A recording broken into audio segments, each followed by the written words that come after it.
زندگی کی ٹھوکریں بڑی نرالی ہوتی ہیں، جب بھی لگتی ہیں یا کسی کی اصلیت دکھا دیتی ہیں یا کچھ نہ کچھ سکھا دیتی ہیں۔ نہ جانے کون سی شہرت پہ انسان کو ناز ہے، انسان تو اپنے آخری غسل کا بھی محتاج ہے۔ محبت اور دوستی، یہ دو چیزیں ہر طوفان کا مقابلہ کر سکتی ہیں، مگر ایک چیز ان دونوں کے ٹکڑے ٹکڑے کر سکتی ہے اور وہ ہے غلط فہمی۔ راستہ ایک ہی تھا، فرعون ڈوب گیا، موسیٰ علیہ السلام گزر گئے، یقین اللہ پر رکھو، راستے پر نہیں۔ زندگی استاد سے زیادہ سخت ہوتی ہے، کیونکہ استاد سبق دے کر امتحان لیتا ہے اور زندگی امتحان لے کر سبق دیتی ہے۔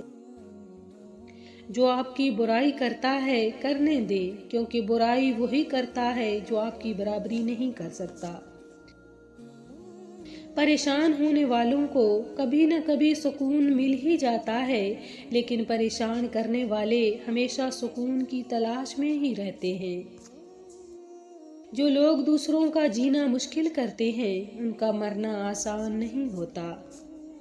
رب کہتا ہے کہ کسی کو تکلیف دے کر مجھ سے اپنی خوشی کی دعا مت کرنا، لیکن کسی کو ایک پل کی خوشی دیتے ہو تو اپنی تکلیف کی فکر مت کرنا۔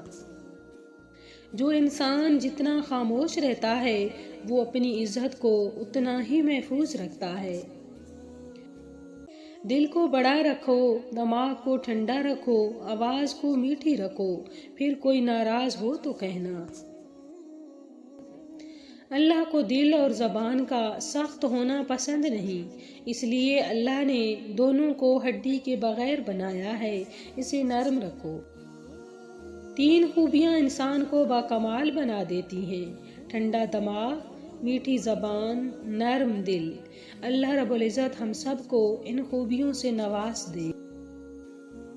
جب تمہیں خوشیاں ملنے لگیں تو تین چیزوں کو کبھی نہ بھولنا: اپنی اوقات کو، اللہ تعالیٰ کو، اس کی مخلوق کو۔ زبان کی نسبت خاموشی زیادہ وضاحت رکھتی ہے اور خاموشی میں کبھی منافقت نہیں ہوتی۔ خاموشی ایک ایسی عبادت ہے، فرشتہ اسے لکھ نہیں سکتا، شیطان اسے بگاڑ نہیں سکتا اور کوئی اسے جان نہیں سکتا۔